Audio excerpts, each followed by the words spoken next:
অনেক দিন থেকে আমার একটা পাহাড় কেনার শখ, কিন্তু পাহাড়কে বিক্রি করে তা জানি না। যদি তার দেখা পেতাম, দামের জন্য আটকাতো না। আমার নিজস্ব একটা নদী আছে, সেটা দিয়ে দিতাম পাহাড়টার বদলে। কে না জানে পাহাড়ের চেয়ে নদীর দামই বেশি। পাহাড় স্থান, নদী বহমান, তবু আমি নদীর বদলে পাহাড়টাই কিনতাম, কারণ আমি ঠকতে চাই। নদীটাও অবশ্য কিনেছিলাম একটা দ্বীপের বদলে।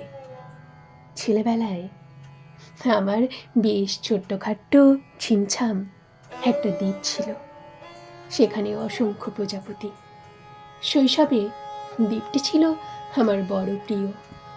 আমার যৌবনে দ্বীপটি আমার কাছে মাপে ছোট লাগলো। প্রবহমান ছিপছিপে তন্নি নদীটি বেশ পছন্দ হলো আমার। বন্ধুরা বলল, ওইটুকু একটা দ্বীপের বিনিময়ে এত বড় একটা নদী পেয়েছিস, খুব জিতেছিস তো মাইরি। তখন জয়ের আনন্দে আমি বিহল হতাম। তখন সত্যি আমি ভালোবাসতাম নদীটিকে। নদী আমার অনেক প্রশ্নের উত্তর দিত, যেমন, বলো তো আজ সন্ধেবেলা বৃষ্টি হবে কি না। সে বলতো, আজ এখানে দক্ষিণ গরম হাওয়া, শুধু একটি ছোট্ট দ্বীপে বৃষ্টি, সে কি প্রবল বৃষ্টি, যেন একটা উৎসব। আমি সেই দ্বীপে আর যেতে পারি না, সে জানত, সবাই জানে। শৈশবে আর ফেরা যায় না। এখন আমি একটা পাহাড় কিনতে চাই। সেই পাহাড়ের গায়ের কাছে থাকবে গহন অরণ্য।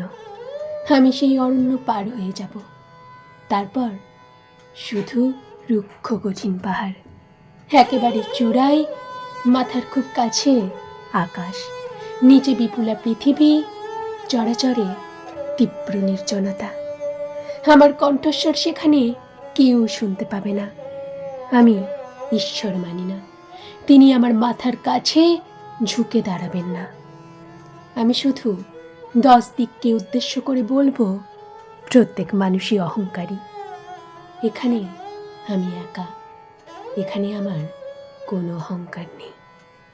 এখানে জয়ী হবার বদলে ক্ষমা চাইতে ভালো লাগে। হে 10 দিক, আমি কোনো দোষ করিনি, আমাকে ক্ষমা করো।